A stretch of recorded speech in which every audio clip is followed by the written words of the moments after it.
नमस्ते।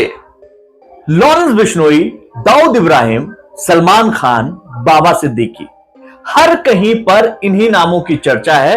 और एक बात जो सामने आ रही है उस पर चर्चा करना बहुत जरूरी है। 464 करोड़ की प्रॉपर्टी। माना कि बाबा सिद्दीकी की हत्या की जिम्मेदारी लॉरेंस बिश्नोई गैंग ने ले ली है, लेकिन हत्या से ठीक पहले ईडी ने उनकी 464 करोड़ की संपत्ति जब्त की थी और अब बाबा सिद्दीकी की गिरफ्तारी की तैयारी में थी। ऐसे में सवाल उठता है कि इस हत्याकांड के पीछे अंडरवर्ल्ड और बॉलीवुड के संबंधों का राज उजागर ना हो जाए, कहीं इस डर से तो हत्या नहीं की गई।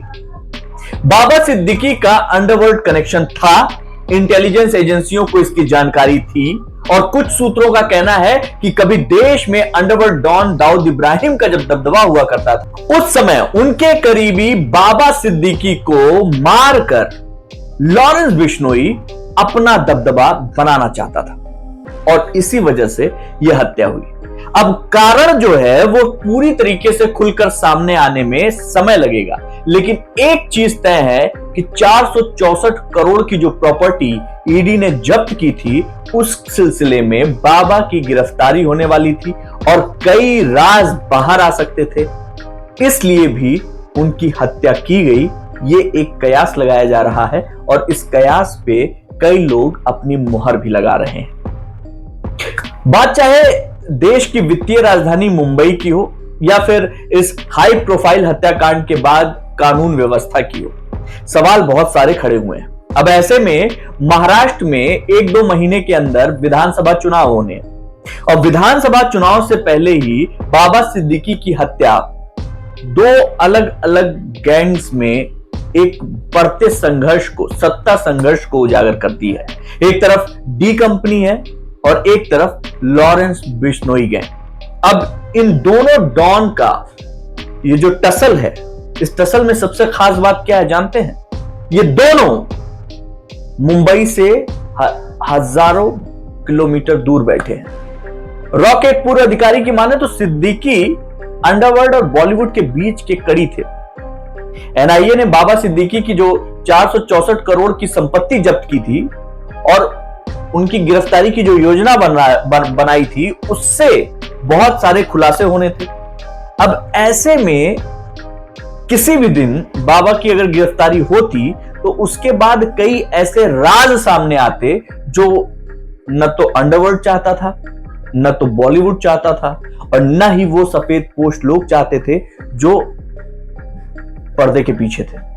सवाल तो कई खड़े होने लाजमी है। बाबा सिद्दीकी की हत्या जिस तरीके से दिख रही है उससे कहीं ज्यादा पेच है उसमें।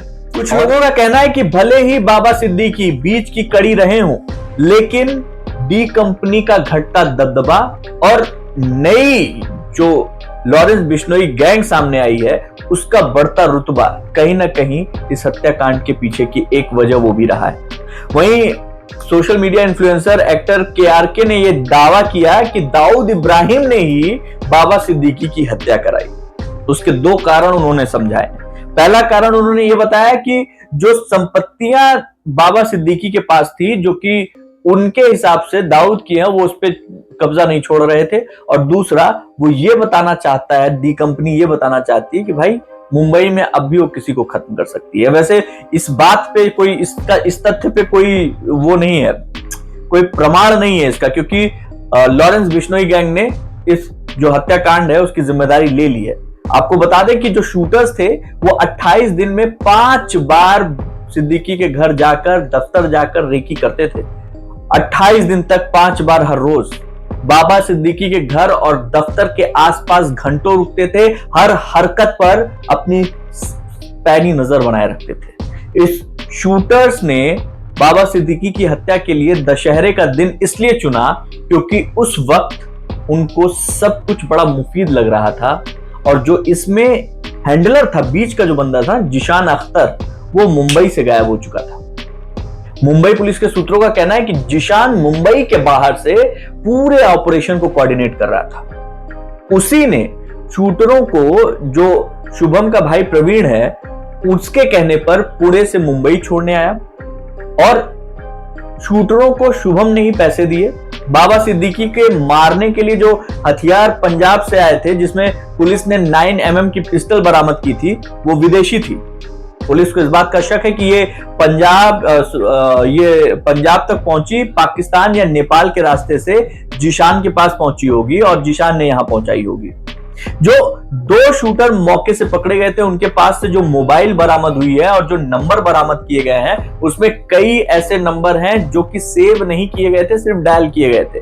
पुलिस उन नंबरों को खंगाल रही है, उनसे नई जानकारी निकाल रही है और वो जानकारी बहुत ज्यादा काम आने वाली है। पुलिस के मुताबिक बाबा सिद्दीकी पर गोली जिसने चलाई थी, वो शिव कुमार गौतम लॉरेंस बिश्नोई गैंग से जो सिग्नल मिलता था, वो चाहे टेलीग्राम के थ्रू मिले, स्नैपचैट के थ्रू मिले या फिर किसी और तरीके से मिले, वही उतना काम करता था। और शिव कुमार को जो आदेश मिलता था, वही आदेश वो गैंग में आगे बढ़ाता था। और जब उस शिव कुमार को जो जानकारी वो आगे बढ़ाता था, उतना ही काम इस गैंग के मेंबर करते थे जितना उनसे कहा गया था। शूटरों को प्लानिंग के वक्त ही सारी चीज बता दी गई थी कि टारगेट कौन है, उसे कैसे मारना है।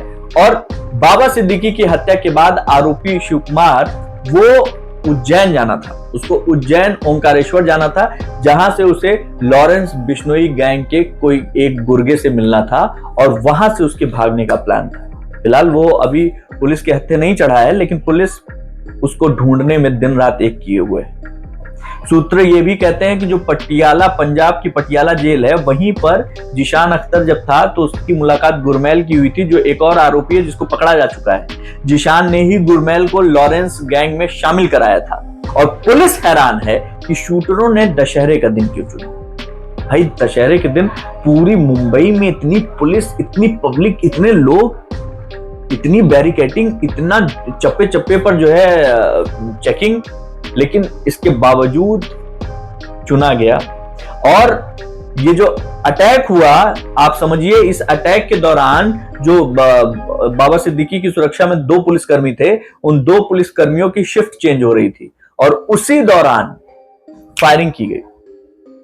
तो फायरिंग में जो जवाबी कार्रवाई हुई, जो भी चीजें हुई, उसमें 2 पकड़े गए, लेकिन बहुत सारे सवालों के जवाब आने अभी बाकी हैं और हो सकता है आने वाले दिनों में कुछ बड़े खुलासे भी हों। नजर बनी रहेगी, आप तक हम जरूर पहुंचाएंगे। जय हिंद।